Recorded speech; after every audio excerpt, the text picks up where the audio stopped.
What about you, YouTube? K-Berg here, and we're back with a series we call Back to Basics. So this will be where we take a look at champs that have seemingly complicated or complex playstyles and our abilities, and we just break them down to the basics of how to play them and places that their abilities are useful and can save you a lot of units. So first up we have Quake, and as we all know, Quake is a beast mode champ and can take on probably about 95% of the game's content. We're only going to look at one playstyle today, which is the easiest and can be used probably for about 80% of the content, and that is called the heavy parry. Heavy parry is simply this: hold heavy with your right thumb or finger, depending on how you play, and that will allow you to evade your opponent's first hit. Then, just like changing gears in a car, you lift your right thumb or finger and parry with your left, and then straight back to heavy. So it's a right, left, right action, just performed quickly, and that's how the playstyle is performed, so we'll have a look at where she's useful. So in this first fight against Magic, it's just a duel and it's over pretty quickly. So what we want to do with Quake is get her to the back wall as quickly in each fight, and then we'll start to perform the heavy parry. You can heavy parry without getting to the back wall first, this is just how I like to play her, and Magic's just melt it in the first fight. So we're going to take her into variant 2, which has the size matters global, which is where you need an XL champ or else you take grunts and damage back. So this fight was a pain point for me because I didn't have the right champs, so I found Quake extremely helpful against Mephisto. So what you'll notice with Quake is when Mephisto just now has 2 concussion debuffs, if an opponent attacks you while they still have 2, Quake will evade the first and second incoming hit. So I know that's thrown a lot of people off with Quake when they try and parry the second hit and Quake auto evade instead, but they don't understand why. So that's exactly why. So great thing is against Mephisto that Quake, her concussion has 100% ability accuracy reduction, so when Mephisto gets to his 30% health and where he would typically regen, she cancels that out. So that's a Mephisto in variant 2 with about, I think it was about 165k health, and he's just down with absolutely minimal effort. And another pain fight for people in the same variant can be this Mr. Sinister, which is directly after the Mephisto fight. Mr. Sinister is just one of those champs where you need a very specific counter or else he just constantly regenerates health.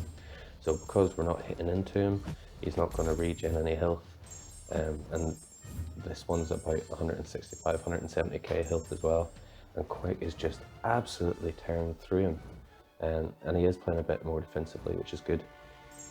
So one of the key things about this playstyle is that you actually get more aftershocks because you're stunning the opponent than you would if you went for a full evade.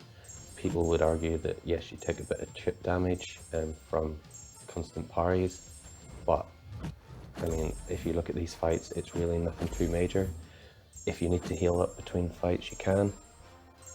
But another thing to note about Quake just in general is if you're using her in Alliance War and you're against an opponent that runs Assassins, Assassins can stop Quake's auto evade if she's below 18%. So it's something that I constantly, if I'm in Alliance War using Quake, that I can typically forget.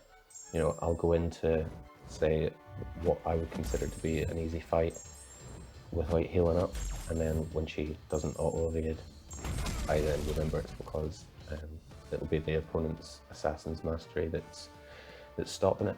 Now, I'm not the best Quake player by far, but I can hold my own with her. But this last fight is from Act 6.3.5. Now this Electro, off the top of my head, I really can't think of that many counters that you could use for him. So Electro in general, you take that damage back, so it's an absolute pain. But because this is an Act 6.3.5, he also has Safeguard, which prevents him from losing any more than 1% health from any given source. He also has Clapback, so you'll gain damage if you place any shock, bleed, poison, or plasma debuff on him, and also Cornered as well. So you can't really rely on anybody that does debuffs. But at this point, because it's so deep into Act 6, you can see where the chip damage will start to take effect. But for this fight alone in Act 6, you could go through hundreds and hundreds of units with like just trying to get this one particular fight down in the path.